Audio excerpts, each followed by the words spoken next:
This is the all-new 2013 Nissan Altima. Now, this is Nissan's latest entry into this cutthroat mid-size sedan segment, which of course includes the all-new Ford Fusion, the recently redesigned Toyota Camry, and the all-new 2013 Honda Accord as well. Now, this sedan segment sells on value, and that means we should expect to find luxury features that were available only in luxury vehicles a few short years ago, jam-packed with decent pricing in this particular segment. Let's hop in and see how the Altima does. I find the Nissan Versa all the way up to this Altima very attractive, but in a elegant, sort of sedate kind of way. I think the new Ford Fusion is far more attractive, really, with its Aston Martin good looks, and I think that the Kia Optima is a very exciting design as well, although I'm not sure it will age quite as well as these more simple lines on the Nissan products. While several of the players in this segment are toying with small turbocharged engines, Nissan has stuck to their tried and true combination of a 2.5-liter 182 horsepower four-cylinder engine or a 270 horsepower 3.5-liter V6. Now, both these engines are mated to a Nissan continuously variable transmission. Nissan put the 2013 Altima on a diet, so the curb weight now ranges from 3,100 to almost 3,300 pounds. That also means that the four-cylinder Altima now gets 38 miles per gallon highway, while this V6 model gets 31. The mass-market mid-size sedan is an interesting segment because these vehicles contain features that luxury car features had an exclusive hold on just a few years ago. That's as much because customers are demanding it, as much as manufacturers trying to differentiate themselves from one another.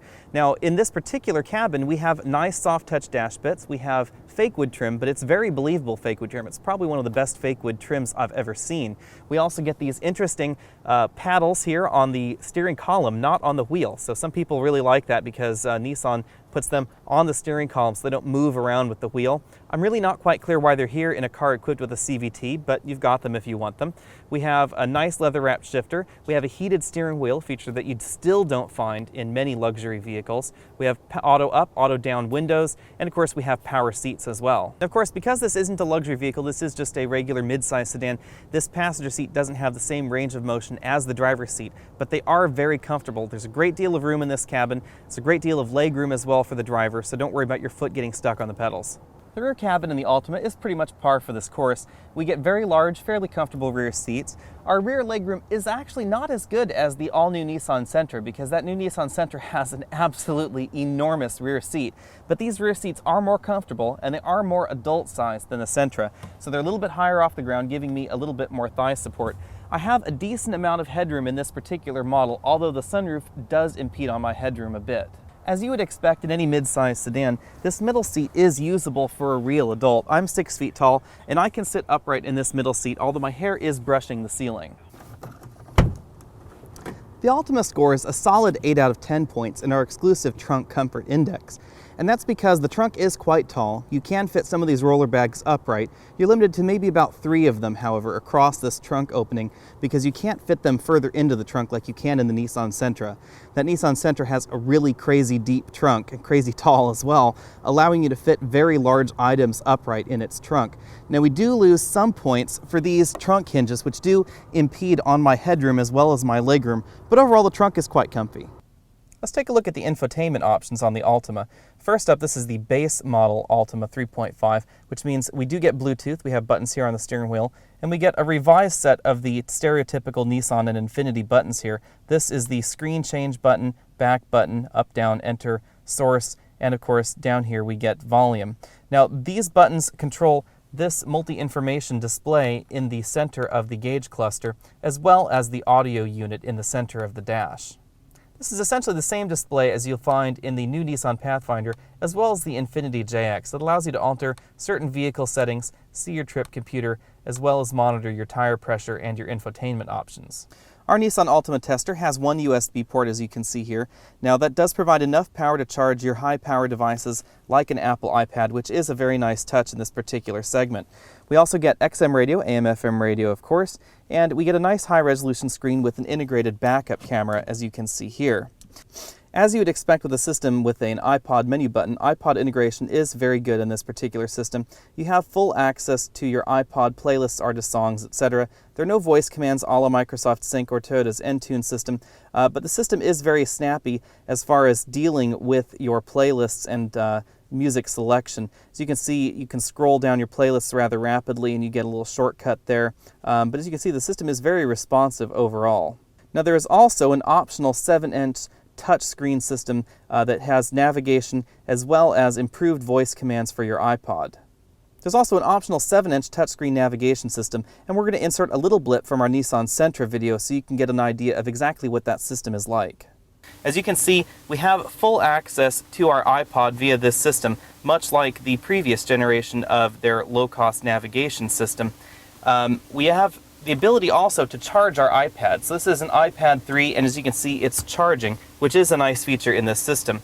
We also get XM satellite radio, along with AM/FM radio, an in-dash single CD player. This particular slot is for the navigation maps, and that's on an SD card. We also have our Bluetooth interface if we had a Bluetooth phone paired with the system, and we don't. We also have Pandora, and right now the Pandora app, we're told, only works on the iPhone, so if you have an Android phone, you're going to have to wait until that's been released.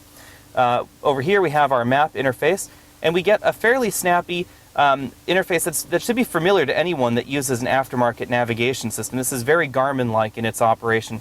Very easy to enter destinations into this system, and as you can see, the system is overall fairly responsive. Over here in menus, we have access to our traffic information and weather. These are delivered by XM satellite service. We also have POIs powered by Google and Google Send-to-Car. POIs by Google uses your data service on your phone to Google basically for addresses or destinations. Performance in this 3.5-liter V6 equipped Altima is very good. We've been clocking between 5.6 and 6.2 seconds in our 0 to 60 tests. Now that variance is due to the traction control system.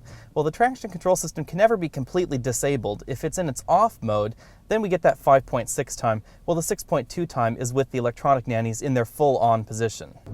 Like all the other mid-size entries, you do get a decent amount of torque steer when you're flooring it, especially in this V6 model, although the Altima makes this a bit more predictable thanks to that CVT. In a regular transmission between shifts, the car's pulling sort of left or right a bit, and then you shift, you get a little bit of a delay, and then it starts pulling again. Now the Altima with the CVT, because there really are no shifts, the transmission is constantly varying its ratio, you just get sort of a predictable pull, always to one side or the other.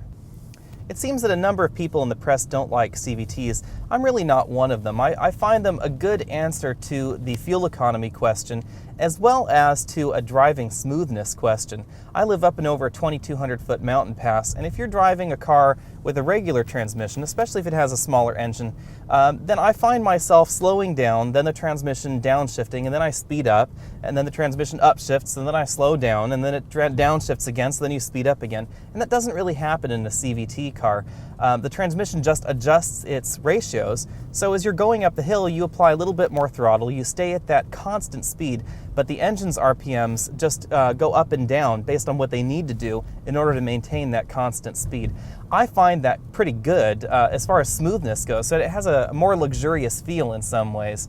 Now the feeling is very unexpected, and some people complain about it being a little bit rubber bandy, and I will admit that even this revised Nissan CVT, even though it has solved some of that rubber bandiness that people complain about, it's not quite as good or quite as responsive as Honda's new CVT in the 2013 Accord. But that's not to say this transmission is bad by any stretch of the imagination. It's very smooth, it responds fairly quickly, and my only complaint about it really is that if you're on the highway and you're going 50 miles an hour and you want to overtake someone, the amount of time between this transmission going from its high ratio to its low ratio so you can do that overtaking is a little bit longer than most 6-speed automatics because they can go directly from 6th to, 2nd or 3rd, something like that. Whereas this transmission, it takes a little bit for it to vary its ratio from that high ratio to a lower ratio. The benefits are obvious, of course, in that 0 to 60 time because we don't really have too much torque here. We have under 250 pound-feet of torque in this particular engine, but the CVT makes use of all of that torque because there's no delay in the shifting, so it can keep the engine at its optimum power band as you accelerate. It also pays dividends in fuel economy because this car is rated for 31 miles per gallon on the highway, but we've been averaging 27.6 in mixed driving. And again, that's going up and over that 2,200-foot mountain pass, plenty of city driving, plenty of mountain highway driving, as well as some freeway driving. As you would expect from any car in this segment, the Altima is very quiet on the highway, extremely quiet, I might say. But then again, pretty much everybody in this segment is as well. I think in many ways, your choice of which car to get really comes down to your personal preference and what kind of style you like and which features really speak to you in these particular vehicles. Now, the Nissan Altima comes with an interesting option. For $1,000, you get the upgraded infotainment system, which we have in a video on the Nissan Sentra, and you also get the lane departure warning, lane departure prevention system included with that. Handling in the Altima is pretty good, and that's thanks to a fairly well-sorted chassis as well as low-profile rubber. Now, the tires are a little bit more narrow than I would like, and so that does let it down a little bit in the corners, but that's something you could fix yourself with upgraded tires. I do think that the Ford Fusion all-wheel drive, however, with the EcoBoost 2-liter engine, is probably my dynamic choice in the midsize segment. Pricing in the Nissan Altima ranges from the base 4-cylinder Model S for $22,490 to the fully loaded 3.5-liter SL model for $32,380. Our particular tester rang in at $31,290 because we didn't have that $1,000 navigation and blind spot information packet. After a week with the Nissan Altima, gotta say this is one of the few cars that I would actually buy myself. Now, that's not to say that the Nissan Altima is overtly better than any of the other entries in this segment, because honestly, there are no bad entries in this mid-size sedan segment. It's just that this particular vehicle speaks to me and fits my particular requirements. So when you're out there shopping in the mid-size sedan segment, I suggest you really spend a great deal of time in every entry and see which one fits you. It's sort of like finding that perfect shoe. Which one fits you, which one is the style that you like, which one is the color that you like, and which one has all the straps and whatever that you like.